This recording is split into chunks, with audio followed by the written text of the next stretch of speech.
I'm Nathan and welcome to Stories with a Twang. This week's story is called Such a Shame You're Made of Meat by Mountain Crown.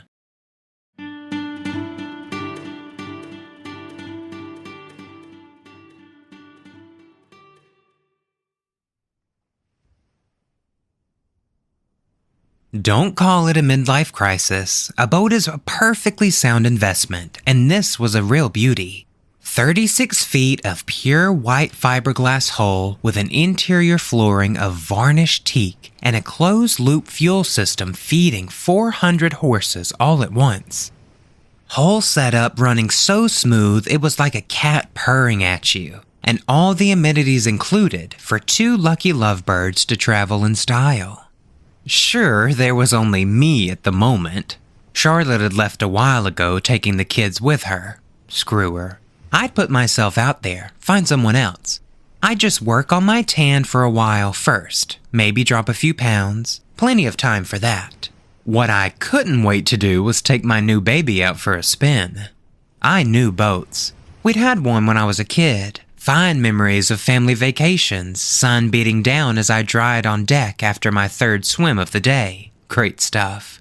And I got to steer the thing too, sometimes. That's how I knew that this was not going to be a problem. So easy a kid could do it. I didn't get lost, exactly. I had the GPS. It told me which way was which and how to get back home. Even though it did insist there was an island right next to me, and there wasn't. And I had the radio. I could call for help. No worries. Since everything was obviously all good, I decided to enjoy myself. Nothing but open ocean meant perfect privacy, and maybe this was just what I needed, a little R&R. In any case, the boat was fully stocked, no time like the present to take advantage of it.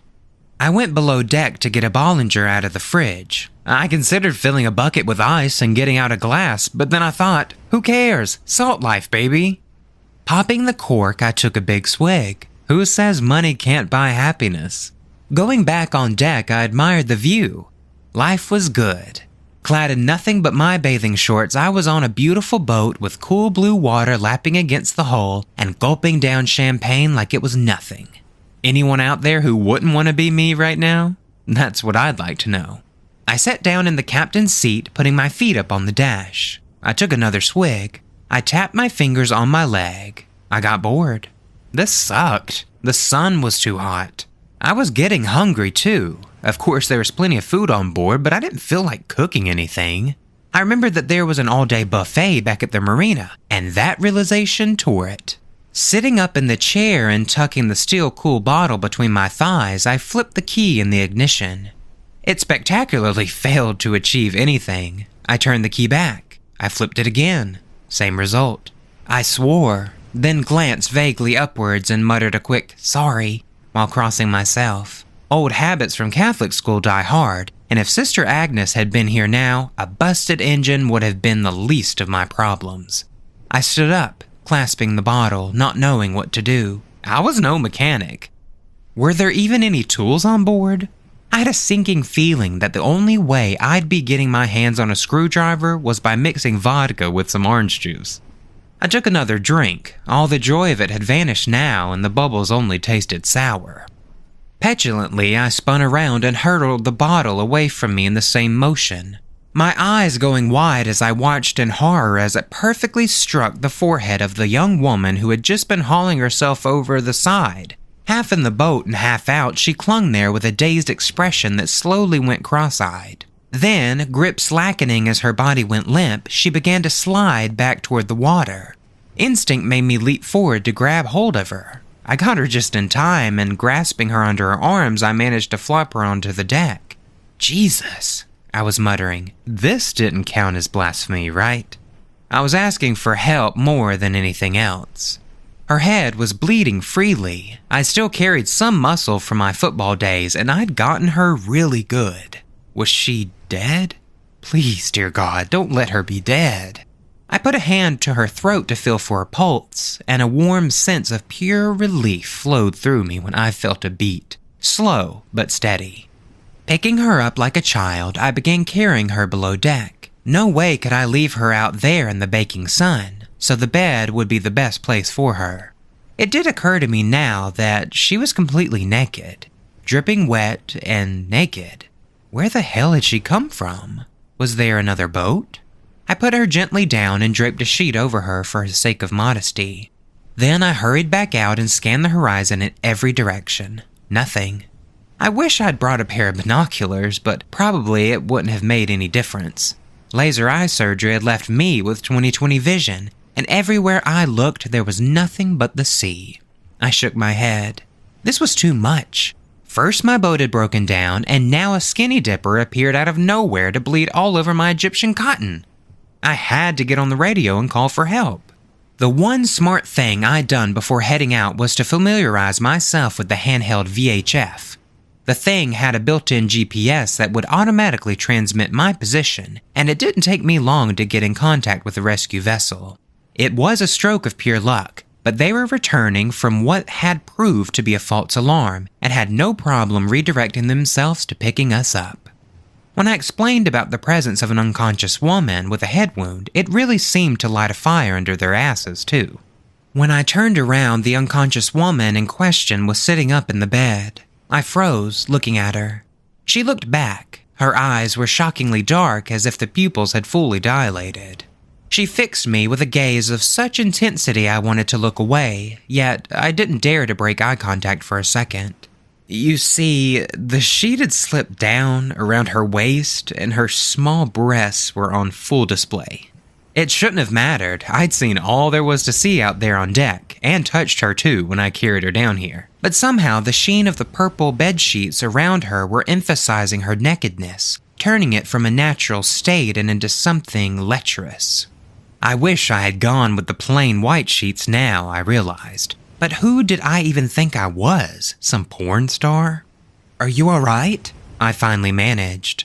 She touched her forehead, licked blood from her fingers. "My head hurts," she said slowly. Her accent was unfamiliar to me. Russian, I thought. Eastern European somewhere? Long way from home, if so. "Yeah," I said. I'm really sorry about that. I didn't see you," I chuckled nervously. "I mean, where did you even come from?"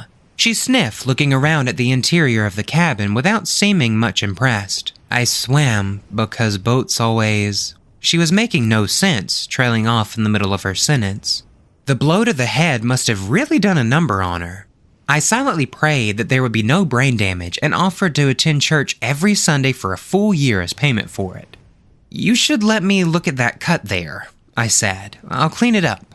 I was already scrambling for the first aid kit. Something had cracked when I hit her, but was it her head or was it the bottle?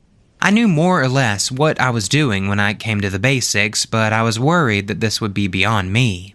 Didn't matter. I'd do what I could, and the rest would just have to wait.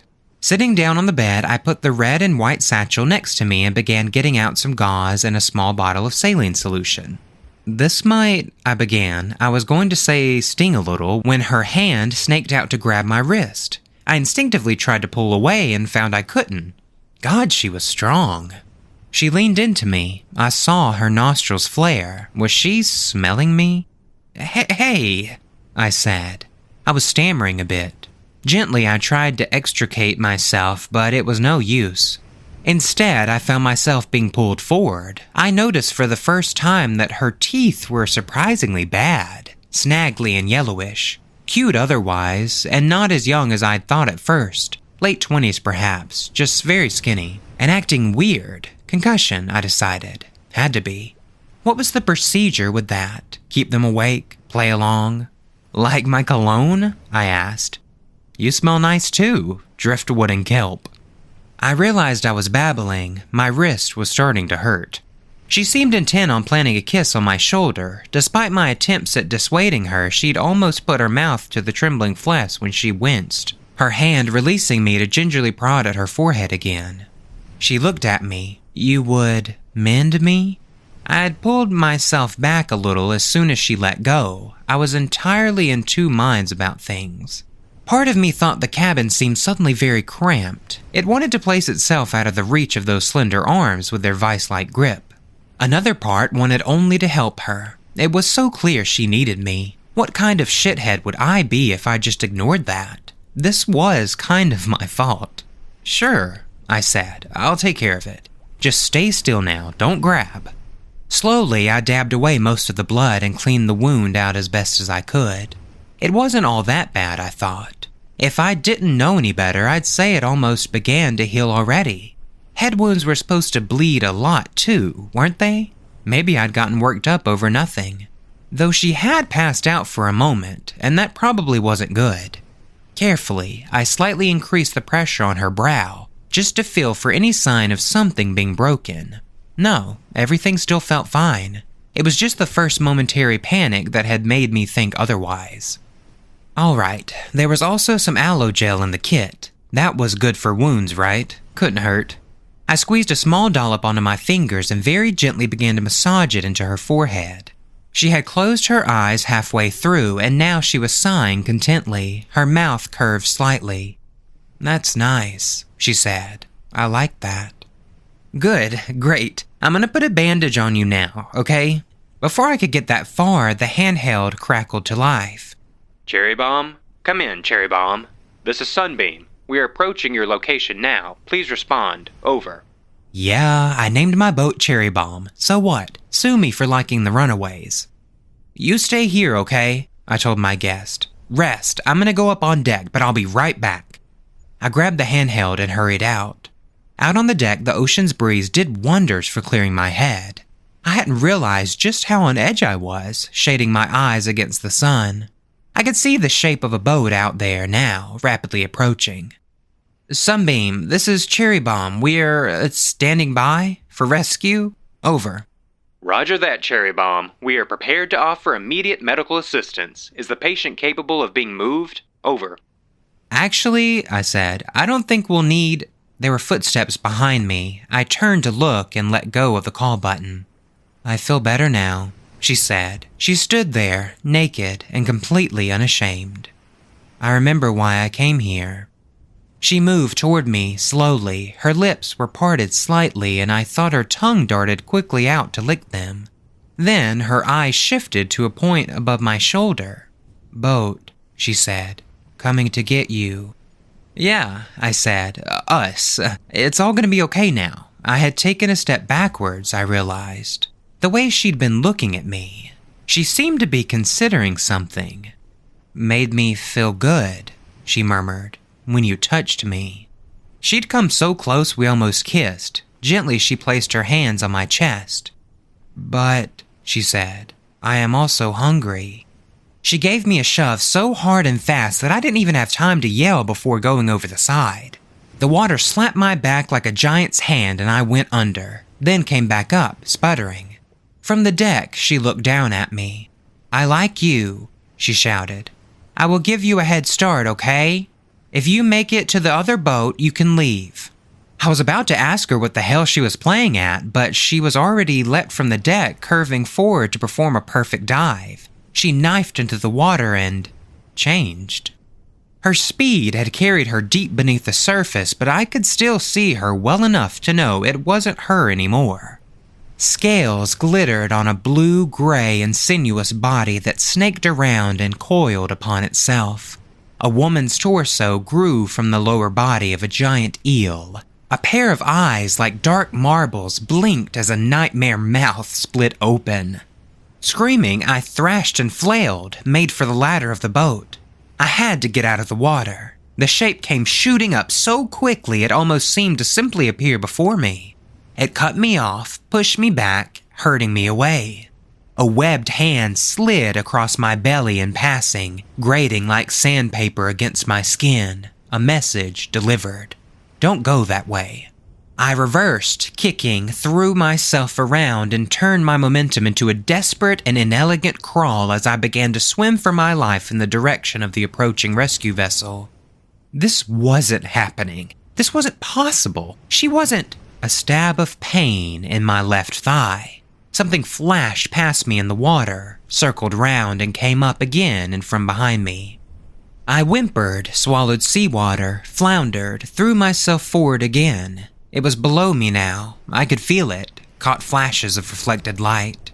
At first, I'd been praying, begging, please, please, please don't let it get me. God and Sister Agnes help me now, and I will always be so good forever, I promise. But even that babble of childish fear and pleading had stilled, displaced by a deeper terror, some atavistic instinct that screamed at me, "Shark, shark!" And beneath that, even purer and more thoroughly imprinted in the memory of my DNA, was simply the image of teeth.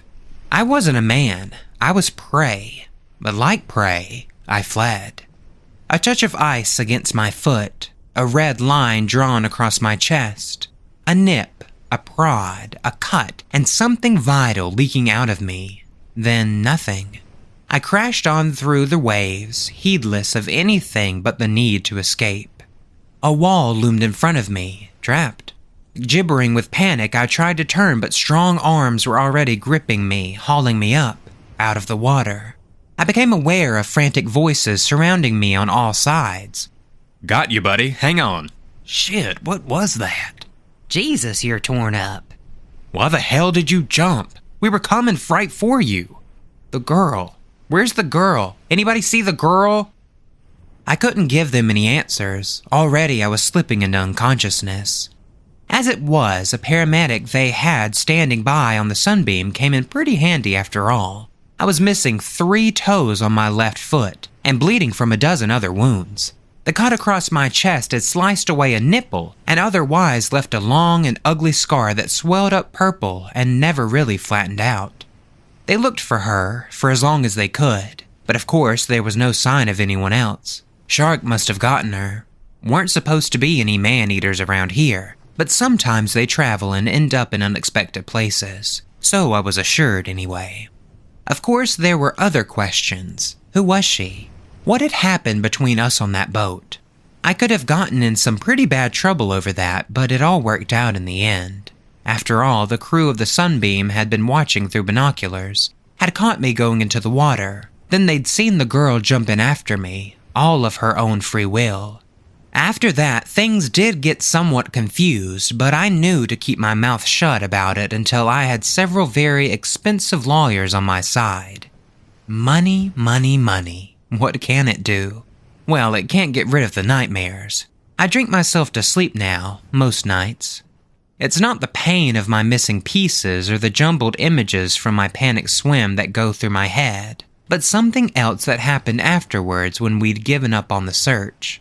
Everyone else was busy, one man working to stitch up my leg, but I was awake and looking back, sitting propped up against an equipment case. I saw her, out in the sea. She was bobbing very peacefully, only the humanish part of her torso visible above water. Our eyes met. Flashing me a needle grin, she cheerfully waved a webbed hand in goodbye. Then she dove and disappeared beneath the surface.